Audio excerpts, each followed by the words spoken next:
से, उनकी करुणा से मुंबई के मीरा भाईंदर में ये पवित्र कथा चल रही है। आज कथा का तृतीय दिवस है।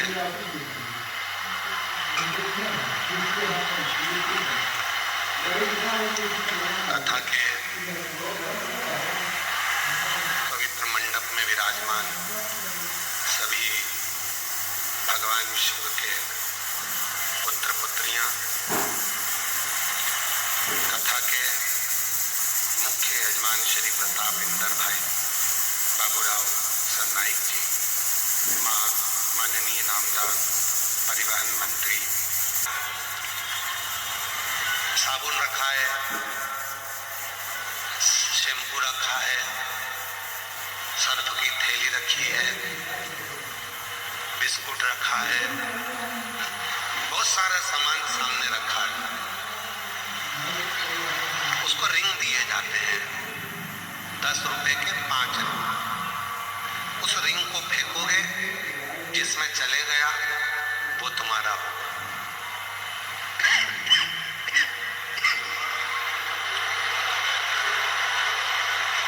साबुन में चले गया तो साबुन तुम्हारा हो गया, सर्फ पर चले गया तो सर्फ तुम्हारा हो गया, बिस्कुट में चले गया तो बिस्कुट तुम्हारा हो गया। 5 रिंग, किसी किसी जगह पर 10 रुपए के 4 रिंग मिलते हैं। वो फेंकता है, साबुन हाथ में नहीं आता है, फिर फेंकता है, बिस्कुट हाथ में नहीं आता है, फिर फेंकता है, सर्फ की थैली भी हाथ में नहीं आती है, फिर फेंकता है, पेस्ट भी हाथ में नहीं आता है। आखिरी में 10 रुपए पूरे खर्च कर कर वो चला जाता है। जैसे 4 रिंग मिले हैं गेम खेलने के लिए, बचपन, जवानी, अधेड़ी और बुढ़ापा, इन रिंग को आप हर बार डालने का प्रयास कर रहे हो कि मेरा बचपन मैंने निकाल दिया, मेरी जवानी मैंने निकाल दी, मेरी अधेड़ी निकल गई, बुढ़ापा निकल गया, आखिरी में कुछ हाथ नहीं आया, तब पछतावा हाथ में रह गया। जब पछतावा हाथ में रह जाए उसके पहले एक काम करना कि रिंग को अगर जीतना है तो पहले अपने घर पर थोड़ी सी प्रैक्टिस करना, तो निश्चित है कि वो रिंग एक ना एक साबुन में, बिस्कुट में या कहीं ना कहीं पेस्ट में जाएगा। हमने प्रैक्टिस ही नहीं करी।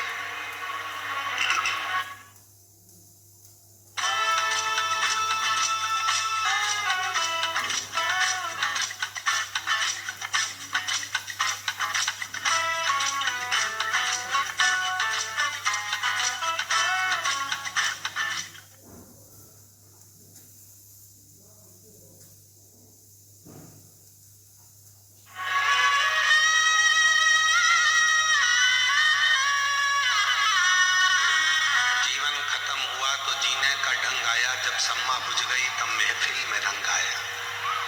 जीवन पूरा चले गया तब लोगों को समझ में आया कि मैंने पूरी जिंदगी गवा दी, केवल शिव को एक लोटा जल ना चढ़ा पाई। पूरा जीवन निकाल दिया, मैंने भगवान की भक्ति ना कर पाई।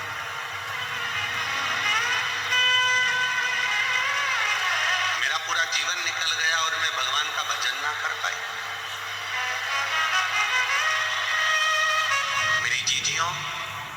मेरी मुंबई के जीजाओं, मेरी मुंबई की बेटियों, बेटाओं, मेरे बुजुर्ग माँ बाप, आप सबको मैं एक बात कहूँ अपनी इस व्यासपीठ से कि दुनिया में आपके बराबर कोई किस्मत वाला नहीं है जो शंकर की भक्ति में तल्लीन बैठे।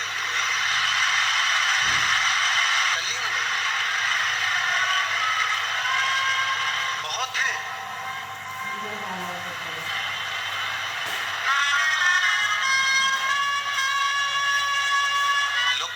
बंबई माया नगरी है और आज हम सिद्ध कर जा रहे हैं बंबई बाबा नगरी है।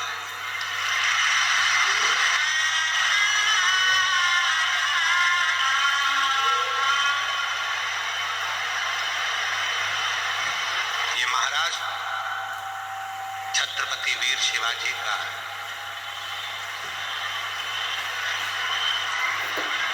ये मुंबई,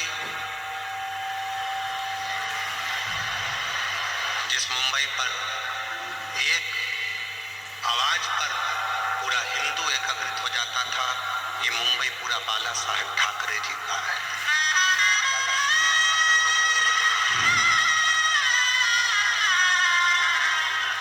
बाला साहेब ठाकरे जी ने 3 चीजें अपनी जिंदगी में बड़ी अच्छी तरह से अपनाई। एक, सत्य को उन्होंने अपनाया। दूसरा, सनातन को उन्होंने बहुत अच्छी तरह से जानकर जनमानस में प्रेरणा दी। और तीसरे नंबर पर बाला साहेब ठाकरे जी ने भगवा को घर घर तक पहुंचाया। वो बाला साहेब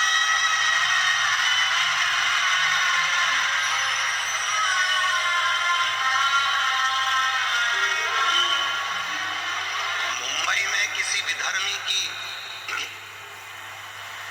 महाराष्ट्र में किसी विधर्मी की निगाहें ऊपर नहीं होती थी जब बाला साहेब ठाकरे जी का एक हुक्म हो जाता था। जब हाथ में भगवा लेकर जब बाला साहेब ठाकरे जी अपनी हुंकार भर देते थे सिंह जैसी, तो सब अपने अपने बिल में जाकर घुस जाते थे।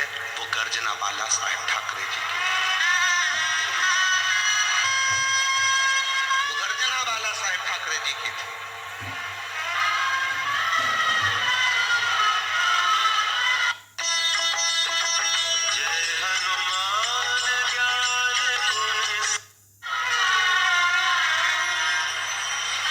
समय पर अमरनाथ जी की यात्रा को रोकने की बात आई थी, उस समय पर भारत की भूमि का कोई व्यक्ति नहीं बोला था। केवल एक मुंबई से, महाराष्ट्र की धरा से, छत्रपति वीर शिवाजी की इस भूमि से एक शेर धाड़ कर बोला था, वो थे बाला साहब ठाकरे जी।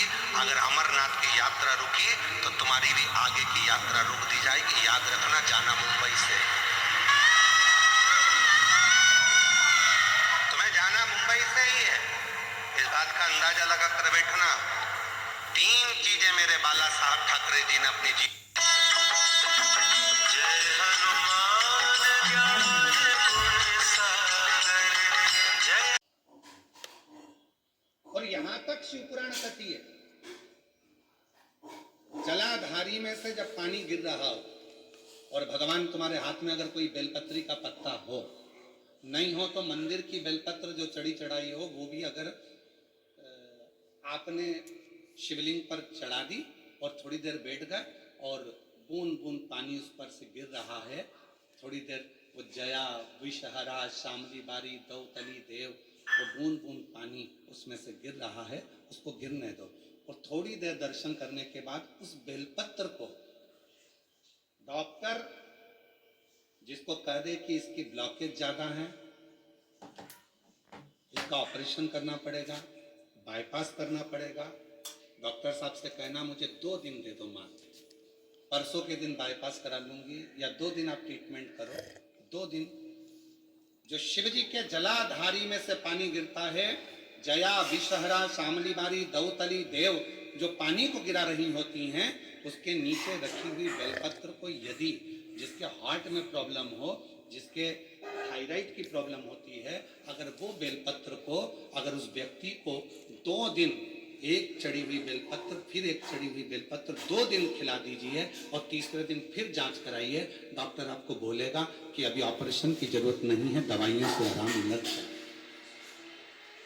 दवाइयों से आराम, डॉक्टर को जरूर दिखाओ, डॉक्टर का इलाज करवाओ, क्योंकि हमारे यहाँ शिव महापुराण में डॉक्टर को शिव का एक रूप कहा गया, शंकर भगवान को डॉक्टर कहा गया, क्योंकि शिव और डॉक्टर दोनों को विश्वास का प्रतिबिंब कहा गया।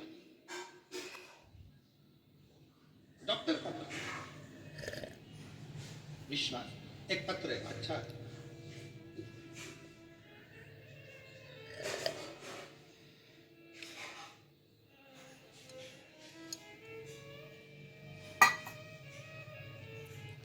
मिश्रा है, मेरे पति का नाम शिव शंकर मिश्रा है।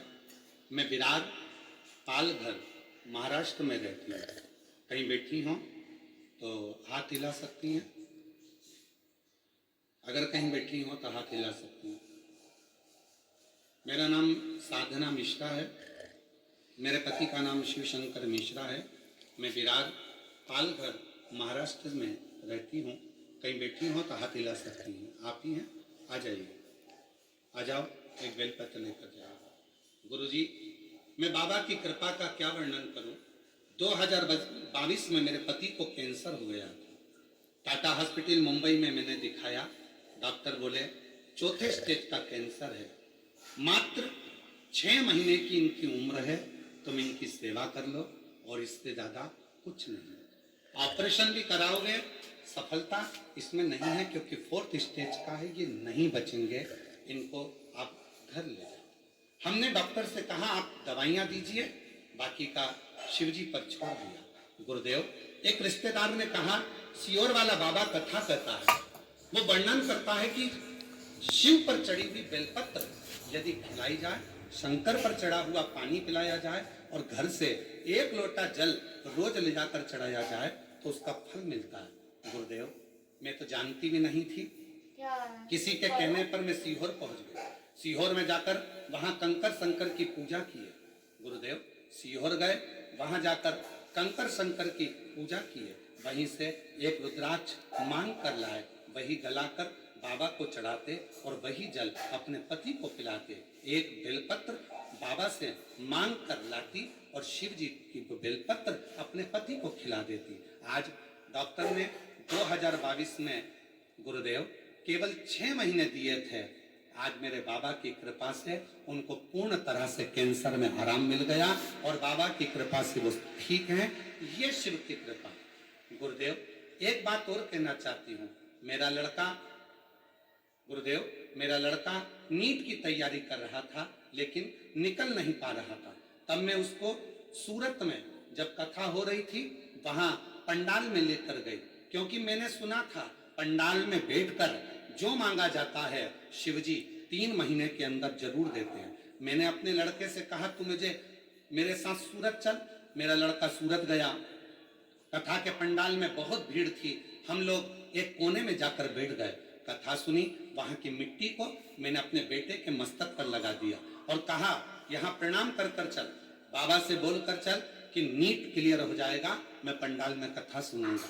गुरुदेव, आज मैं बाबा को धन्यवाद देने के लिए आई हूँ। मेरे लड़के ने सूरत से आने के बाद आपके कहने पर पढ़ाई को 4 गुना बढ़ाया, रात दिन एक कर दिया और बाबा की कृपा से वो नीट क्लियर कर लिया। आज मेरा लड़का नांदेड़ में MBBS की डॉक्टरी की पढ़ाई कर रहा है। मैं बाबा को यहाँ प्रणाम करने के लिए, ये शिव है, ये शिव की उपासना है, ये शिव की साधना है, ये शिव की कृपा है।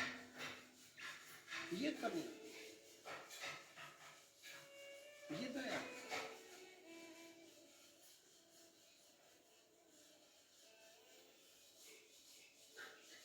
किस विश्वास के साथ आप आए हैं? क्या कहने के लिए बाबा के पास बैठे हैं? तुम्हारी मुंबई में बहुत कथा होती होगी, बहुत इवेंट होते होंगे, पर याद रखना ना तो ये कथा है और ना ये इवेंट है। यहाँ तो जितनी बेटियां और जितने बेटे आए हैं वो अपने पिता से, देवाधिदेव महादेव से बात करने के लिए आए हैं, अपने बाप से मिलने के लिए। वो अपने पिता से मिलने के लिए आए, अपने दिल का भाव कहने के लिए आए। ये इवेंट नहीं है, ये बाबा का घर है, ये बाबा का दर है। कहते हैं भूमि पर अगर H लिखा होता है तो वो हेलीपैड कहलाता है, जहां हेलीकॉप्टर उतर जाता है। शिव महापुराण का जहां पंडाल लगता है, मेरा भोलेनाथ कैलाश पर से भ्रमण करता हुआ आता है और उस कथा के पंडाल में उतर जाता है। वो शिव है, वो शिव।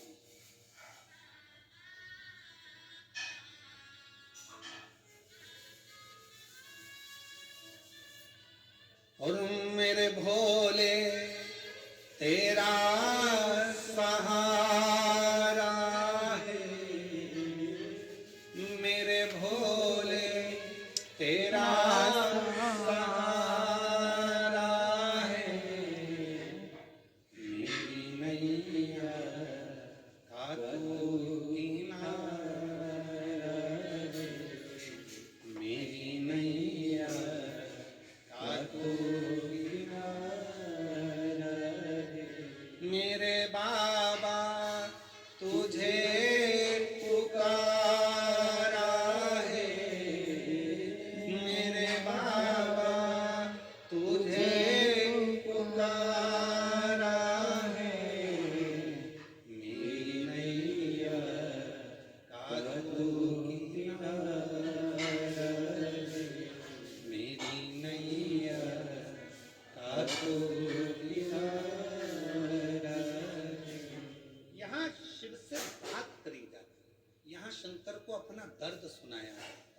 यहाँ शिव को अपना भाव कहा जाता है, शिव को अपनी बातें कही जाती हैं।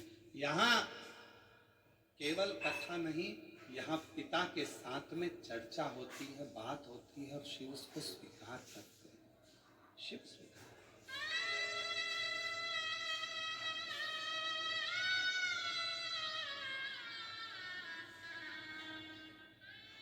आप में से कितनी माताएं हैं जो सब्जी बनाती हैं रोज, अपने अपने घर में जो सब्जी बनाती हैं?